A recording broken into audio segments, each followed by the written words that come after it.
Morning from the entrance porch, folks. Storm Lillian is upon us, and Lillian has saved me a job, although she's also spoiled things a little bit prematurely, but never mind. This is what has fallen overnight from my apple tree at the front of the house. I would have liked them to have been on the tree a bit longer to get a bit bigger. But essentially, Storm Lillian has taken 90% of the apples off my tree. I'm probably left with about 30 apples on there. So I now need to get myself making a cider. I'll scratch my head and have a think about which one I'm going to do. Good morning from the kitchen, folks. It's the next day. I've had a scratch in my head and I've came up with something innovative to make with my apples. So in this film today, I'm going to be making carrot cake flavoured cider. Carrot cake cider, will it work? Let's find out.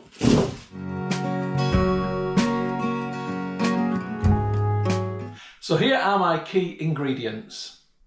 So these are the apples that you saw yesterday that had fallen down from my front tree. Some of them have had a little bit of a peck from the jackdaws, but I can cut out all the bad bits. So this is some of those blended with some cooking apples. And behind my grey shed there is a cooking apple tree, and some of those had also fallen. So I'm blending the sweet eating apples with the cooking apples.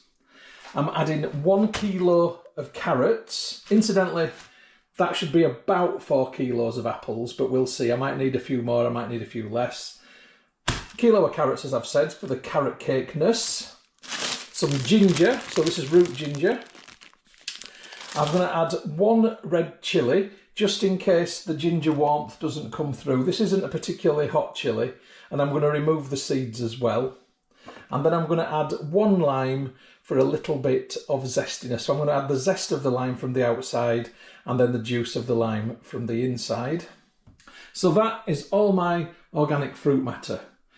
Going with that, there'll be some dry ingredients, and these are over here.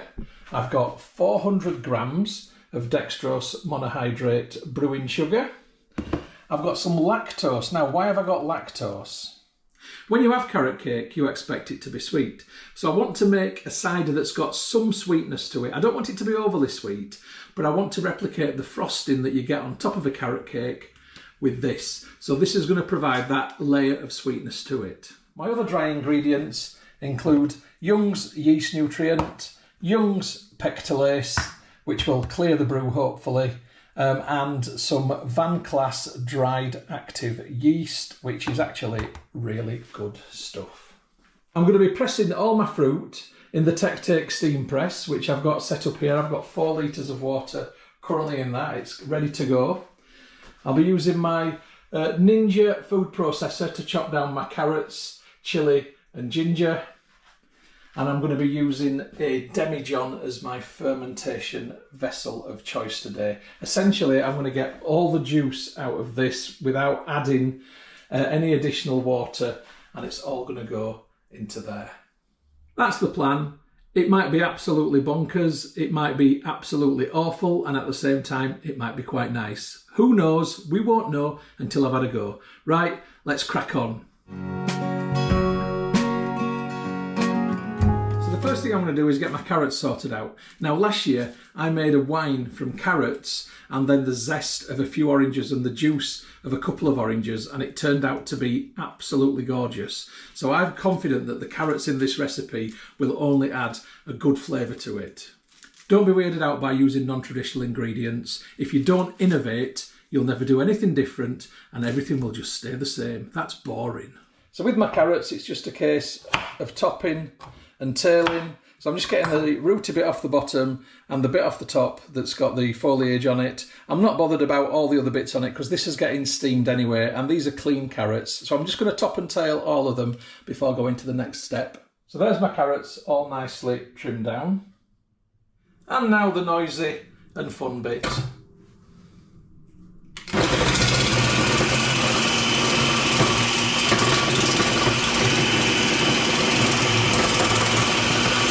I'm just going to get my first carrots into the steam press. So that is the bottom of the steam press. It's got 4 litres of water in it. This is the middle basket, and the middle basket has this here, which sits in the little divot, and the fruit juice that comes out of it will come down this pipe after it's been steamed in the colander basket, which goes in the top, and that is where my carrot is going to go. Okay, I'm going to carry on processing the carrot in the Ninja, getting it in there. I'll come back to you when I've done that. So there are my 3 pieces of ginger, and I'm going to process these in exactly the same way as I did the carrot. Here we go. That's all in there. So here's my chilli. I'm just going to take the top off, and then I'm going to slice down it in half like so, and I just want to take the seeds out. I don't want to make it extra hot, and at the same time I don't want it to have a woody taste, and sometimes with chilli seeds you do get a woody taste. So there's my 2 halves of chilli, and just like with the ginger, in they go.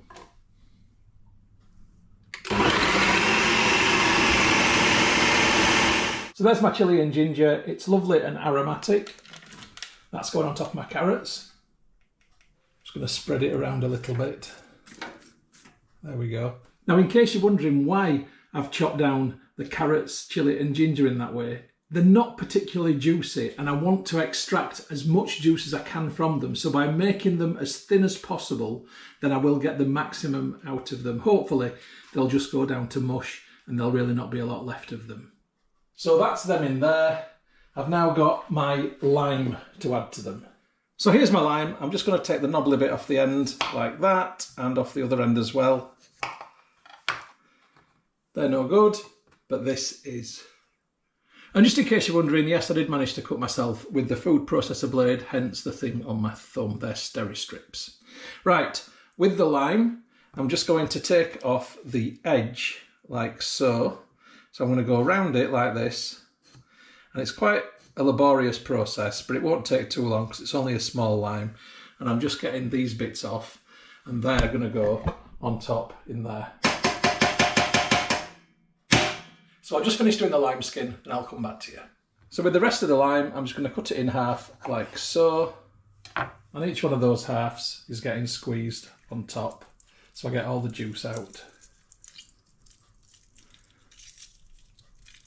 Right, now it's time to sort my apples out.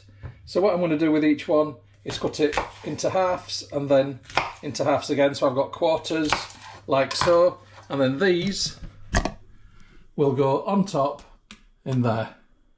I've got a lot to do, so I'll come back to you when the pan is full. Right, that's my steam press now filled with chopped apples. I'm going to get the lid on, just push that down. It just about will go down. It will drop as the apples begin to decompress.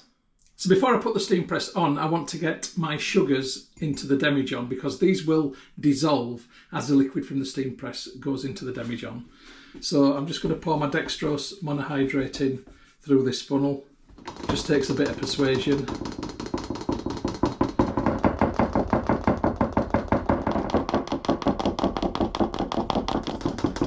Right, I'll come back to you in a sec when it's in. So I've weighed out 130 grams rather than 100 grams of the lactose. I thought I'd just put a little bit more in. And the reason for that is that the red chilli that I've put in there is a little bit more fiery than I'd anticipated. I've just touched my nose, and you know what when you've been chopping chilies, touch nose, yeah, well, yeah. So I wasn't expecting it to be quite that hot, so I think I want to balance the burn with a little bit more sweetness. It may or may not work, let's see. So the lactose is going in the demijohn as well. Now the nice thing about lactose and brewing sugar is that they dissolve really easily, and it won't take a lot of persuasion for them to be completely gone. So I've got to get this in. It's a bit more challenging than the other one. It's a bit more lumpy, but it's going through. I'll come back to you when it's all in there. Right, that's my sugar and lactose in there. This will dissolve as the liquid hits it because the liquid's going to be hot. Let's get the steam press going. So here's the setup. Here's the original pipe. I've extended it with another pipe. That's going down into my demijohn that's got the sugars in the bottom. That is stood in a metal pan just in case for some reason the demijohn cracks and fails with the hot water. The pan will mean it doesn't go all over the floor. And the pan is on a red towel just to insulate it from the floor. Right, or to insulate the floor from it. I'm going to put the gas on very low, on the lowest possible setting, and I want to leave this to come to temperature very, very slowly. Patience is the order of the day when it comes to using a steam press. Right, I'm going to come back to you in say 90 minutes. Let's see what's happening by then. Well, it's been 90 minutes. We've got a big steam build-up in the top just there. The lid now fits snugly, so this is beginning to compress as the juice is being released. So what's happening in the bottom is the water's boiling. There's a vent that sends it up here. That will then cause the fruit to release its juices, which collects in this one here and then comes down here and will go into the demijohn. Now it won't take long now for this to start coming through, so it is just a case of playing the waiting game, and I'll come back to you when I see some dripping. Still nothing coming through, but I can hear the dripping now inside this pan. Right, 10 minutes later and we're on. It's dripping down and through and into the sugars down there. And once I've got a little bit of liquid in there, I'll start to swill the demijohn around to make sure that the sugar does all dissolve properly. This is a great piece of kit and it's quite a fun process, as you can see from my excitement. So anyway, it is now literally a case of playing the waiting game. I'll come back to you with a few updates as this is dripping through, but essentially I want to get a full demijohn of liquid from this. By the time this is done, those apples and the carrots and everything else will be right down there, really low down in the colander, and the liquid will have been extracted out of them into here. Catch you in a bit. Well, a couple of hours in, and that is now past the halfway mark, and all the sugars have dissolved underneath. It's looking good. So I'll have a look inside here and you can see how much the apple has dropped level wise from right at the top. That's going to continue to drop further down. But what I'm temporarily going to do is just take out the colander basket. I'm going to show you what I've got. So that hole there is where the steam comes up. Ooh, and it is hot. Yeah, and you can see the liquid which has dripped out around the edge, which goes down the pipe, down there somewhere. Anyway, what I'm going to do at the minute now is just put some more water in the reservoir at the bottom. So I'm adding another litre. And then I'm going to put the colander basket back on top and leave it to carry on doing its thing. See you in a bit. Right, it's a good number of hours later, and just as an update, I've tipped this up to get out the juice that was in there, and I've added some more water into the bottom reservoir as well. Now the demijohn is nearly full, so what I'm going to do is I'm going to take that out and I'm going to replace it with this bottle just here. Now the reason I'm doing that is that there's a very good chance that when I add yeast to that cider that it'll blow through and it'll finish quite a bit lower in the neck of the demijohn. So if I can get some extra to add into it in here, then when it has blown through and settled down, I can just top it up from this bottle. So here it is so far. It's far too hot for me to add any yeast or anything else at the minute, and it's far too hot for me to take the original gravity. So I'm leaving this to cool down overnight, and this is now going to produce into this bottle for me very soon. So I'll just give you one more update later tonight, which will be to show you what I've got in total, and then that'll be it for today. We'll pick it up tomorrow. Catch you in a bit. Good morning folks, this is preparation day 2 / brew day 1. Today I'm going to get my cider finished off. I'm going to get my dry ingredients into the demijohn, but before I do that I want to take an original gravity reading. So here is my hydrometer. I'm going to attempt to do it in the demijohn. If I can't, I'll have to pour it into the hydrometer tube, sacrifice 100 ml.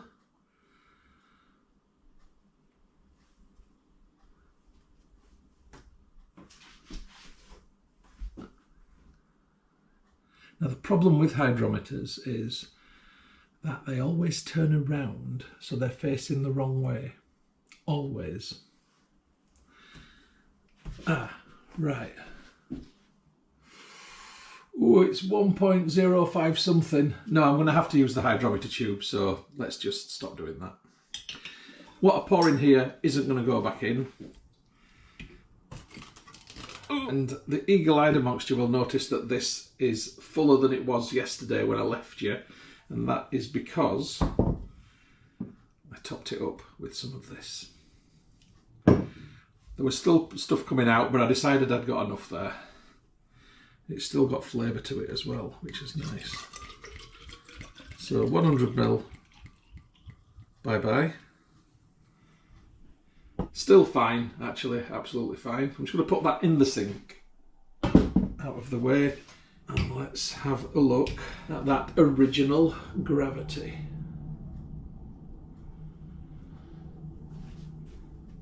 So I'm starting on an original gravity of 1.054, 1054. Now, the lactose that I've put in there will increase the original gravity beyond what it would have been without it, and the lactose won't ferment. So when this finishes, it won't finish on a 0.990. It's going to be probably above 1.000.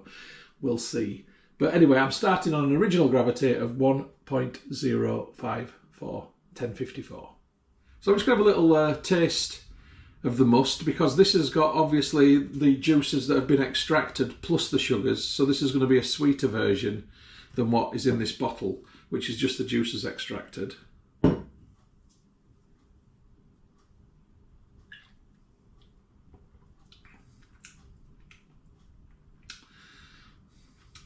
It's nice. It's fiery. Wow, that chilli comes in. Carrot cake? Not really. Ginger beer? Maybe.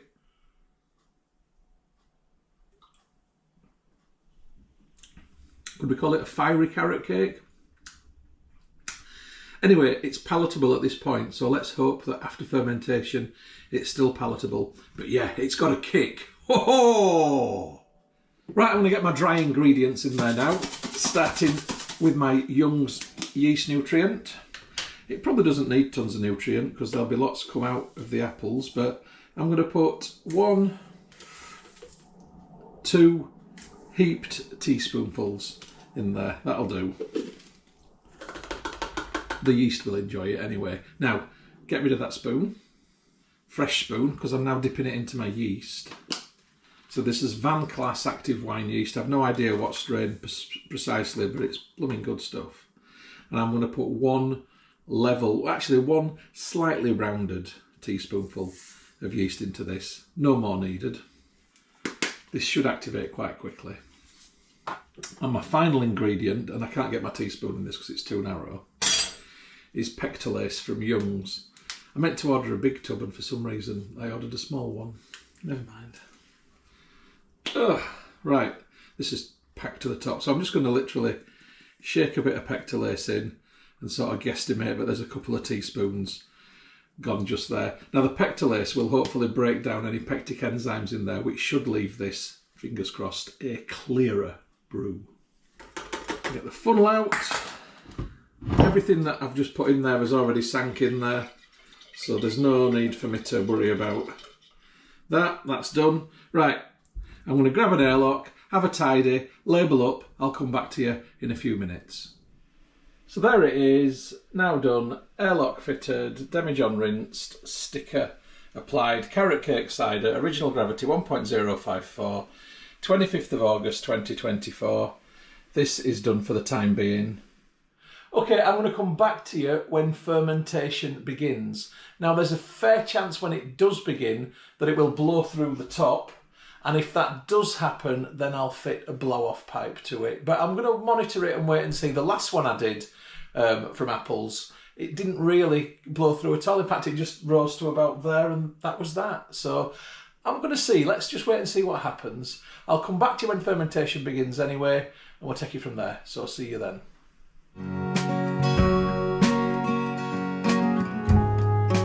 it's brew day 1, about 10 hours later, and we have fermentation. There's a very minimal krausen on top, but you can see there's positive pressure in the airlock. The bubbles aren't coming through particularly quickly, but it is happening.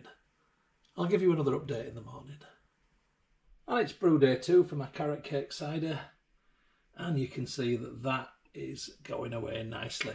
And the krausen has stayed low, so I don't think this is going to blow through at all. I'm quite happy with that. I'll come back to you with an update in a few days' time.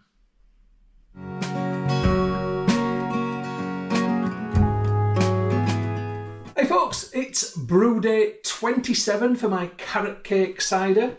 I just want to show you this because there is a little bit of an air gap at the top. When I say air, it's CO2, but there's a little bit wider surface area exposed to the CO2 than I'd like it to be. I'd like it to be very small. So what I'm going to do is just top this up a little bit today with some apple juice from concentrate, pure apple juice essentially. Now, ideally, I should be taking an interim gravity now and then another gravity reading after I've added the apple juice. But we are talking about a few mil. It's not enough for me to go to all that trouble. I can't be bothered. I'm not doing this for weights and measures, etc. So what I'm going to do essentially is put a tiny bit in. It will dilute it that much, minuscule amount, but it will also give a fractional fermentation, also minuscule amount, which will offset that. So I'm not worried about doing that extra little gravity reading. If it's a large amount, yes, I definitely would, but for something so small, no, I'm not doing that. So I'm just going to stick this in.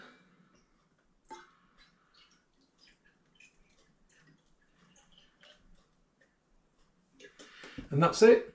That's my carrot cake cider done. So what will happen now is that the sugars that are in that apple juice are going to be found by the yeast which is in there, and the fermentation will then start again, probably for a day, if that. I'm not doing anything else with this now. I'm leaving it until it's finished fermenting, until it's cleared, and then we're going to be hopefully bottling. So I'll catch you then.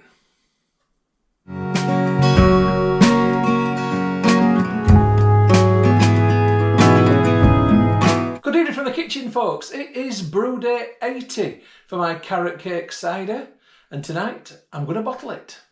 Let's have a look. So it has been clearing all this time. I've just left it to do its thing. It's pretty clear. You can see my fingers through that. You might even be able to see the stars of Christmas behind it, quite possibly. But yeah, it's got a haze. I think it's a pectin haze. I don't think I'm going to get any better, so I am going to bottle it. And it's brew day 80 because I've just been waiting patiently to see what happens.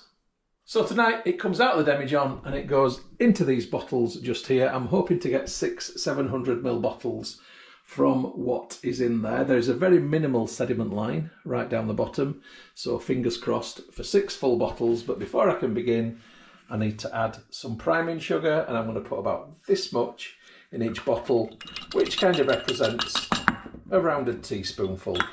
Now the priming sugar will be found by any yeast which is left in suspension in there, and when that yeast finds this, it will smash it apart to create CO2. The CO2 causes carbonation as it builds up pressure in the bottle, and that's what gives me cider a sparkle. That's the plan anyway. So I need to get the bung out of the demijohn, bashing the star. And then I want to get the siphoning tube in and hopefully not disturb the sediment line. Right, it's just in the sediment line now. I won't push it down any further. So the first bit that comes out will be sedimenty, but that's going to go into my hydrometer tube. Let's crack on. Right, quick suck. Matron. Right, so that's coming out at a steady rate, 100ml in there, straight into my first bottle. It's lifted a tiny bit of sediment, but nothing to worry about, and that's gone into the hydrometer tube anyway. Okay, it's a case of playing the waiting game now.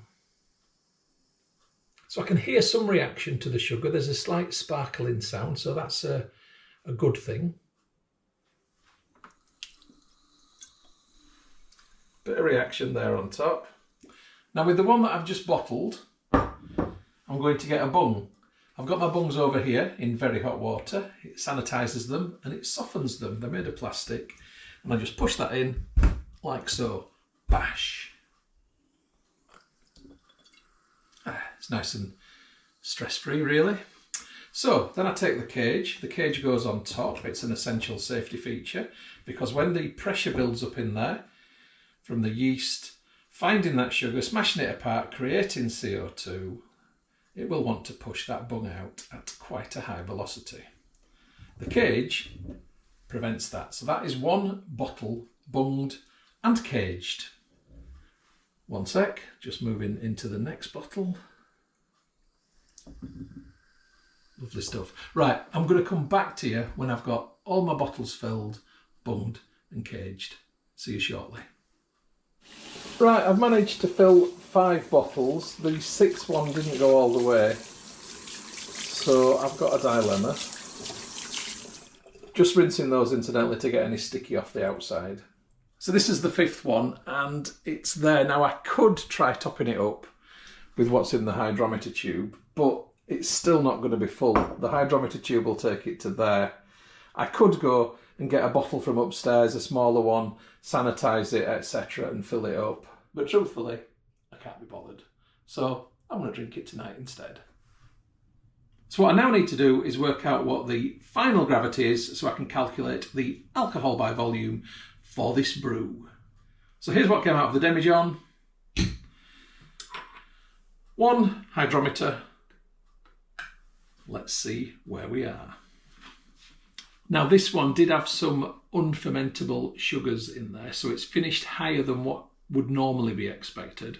It's actually finished dead on 1.010, 1010. So let's work out the ABV. So I started on an original gravity of 1.054. I deduct from that the final gravity, which was 1.010.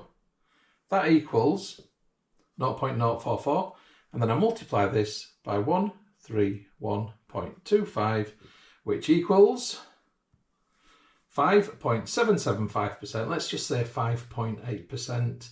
I'm happy enough with that. So 5.8% is a pretty normal cider strength. It's not rocket fuel. It's not anything that's going to blow my head off. It's quite sessionable, really. Let's see what it tastes like.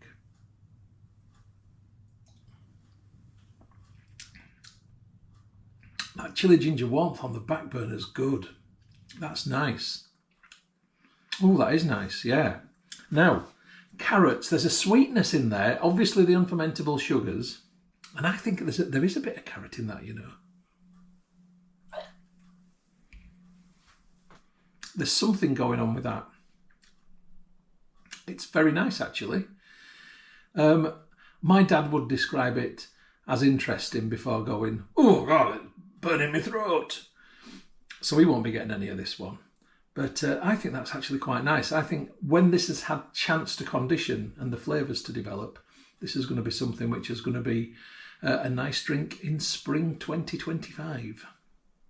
Anyway, I need to have a little tidy round and make some labels, so I shall come back to you shortly. So I'm just emptying my demijohn, having cleaned it out.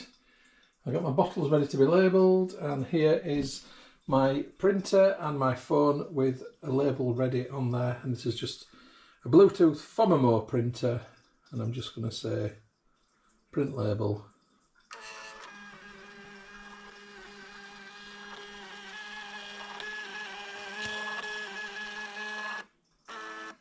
This little gadget will never lose its novelty to me. Right, labels on. It's nice to know what you're drinking. 1 down, 4 to go, back in a sec. And there they are, like 5 absolute beauties in my light box. I've been selling stuff on Vinted and eBay, hence the light box. Good pictures, sells faster. Right, on to the conditioning part.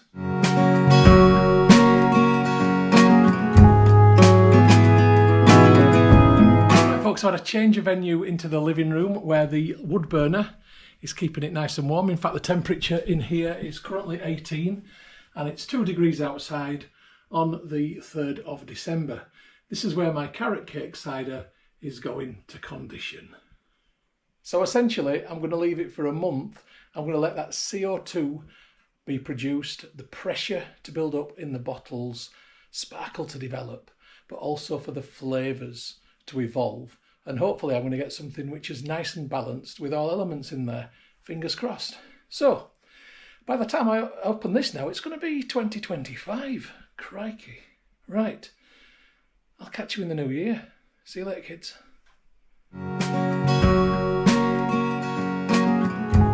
Good evening from the kitchen, folks. This is brew day 156 for my carrot cake cider, and I'm hoping now, after all this time, it's conditioned. So it's been in the bottle for as long as it was up to the production point, basically. 4 days less, but just about the same. If you take a look at that bung, you may or may not notice that it is raised. So yes, I believe that carbonation has happened, but we'll only find out once I've opened it. So what I'm looking for is a good pop when I open it.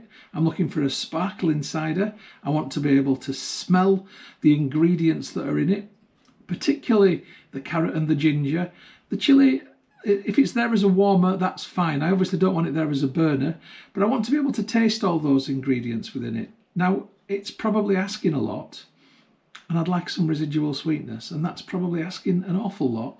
But let's see what happens. The carrots and the lactose sugar together may or may not have done a job, and the chilli and the ginger together may or may not have done a job. Let's find out. I'm just using a small dessert fork to help me open this because the cage has gone very sharp. I've had multiple uses, right. Oh, but it will live to fight another day, so I'll be using that one more time. So we get that cage off. Right. Moment of truth. Am I going to get a pop? Yes! Oh, yes, and vapour. Look at that. Fantastic. Now, there's not a mad rush of bubbles to the top. It's quite sedentary, to be fair. I can smell chilli. That's the first thing I could smell. I don't know if I'm going to get the flavour I'm after, but let's see what happens. Right, I'm pouring today into the classic Stella vase with the nucleated bottle. Oh, it's definitely sparkling. Oh yes, this is a victory. It's a victory not just for me, but for mankind as a whole. Not being overly dramatic. Look at that. Come on. Back of the net. Get in there. That looks good. And it's got, you can even see like the effervescence jumping out of the top of the glass. That's a proper rusher, that is. That's great. Look at that. Grand slam. Wow. Right.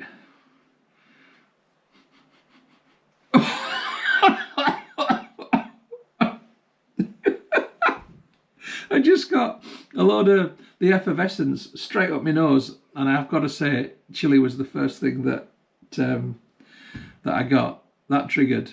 Okay, I may have overdone it with the chilies. Let's find out.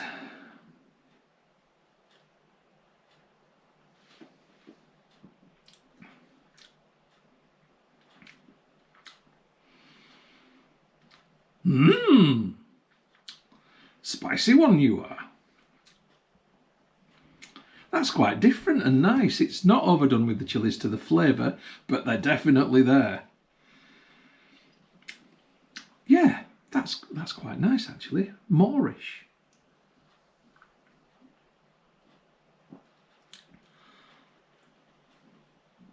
Now, does it taste a carrot cake?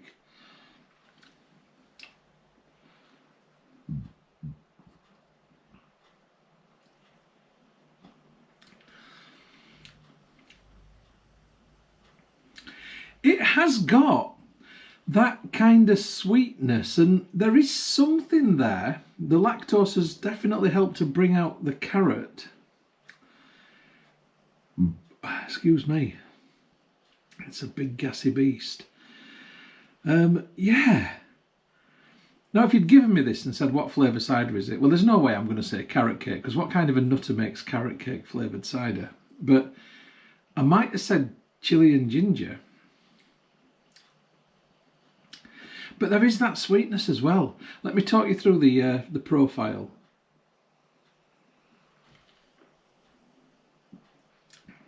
So the immediate flavour, after the bubbles have died down, the immediate flavour on top is a chilli type flavour, but then that subsides and you get sort of a sweet creaminess taking over.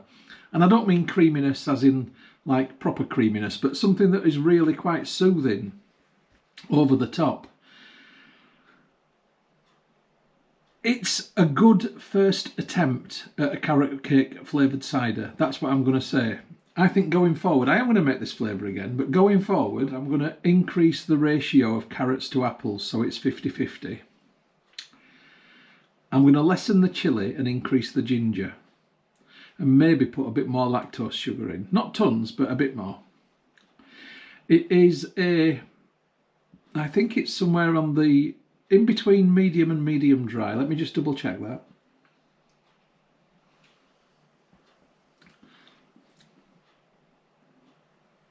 No, I want to say it's a medium. That's a medium. Yeah, it's very, very drinkable. Dangerously drinkable. And that bit of spiciness, I must admit, that does appeal to me. I do like a bit of spice.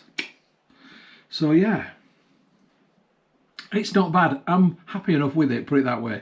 Good first attempt at carrot cake cider, work in progress. Going to make it again and make those modifications that I just said to you next time around. So you'll see that next autumn, or actually this autumn.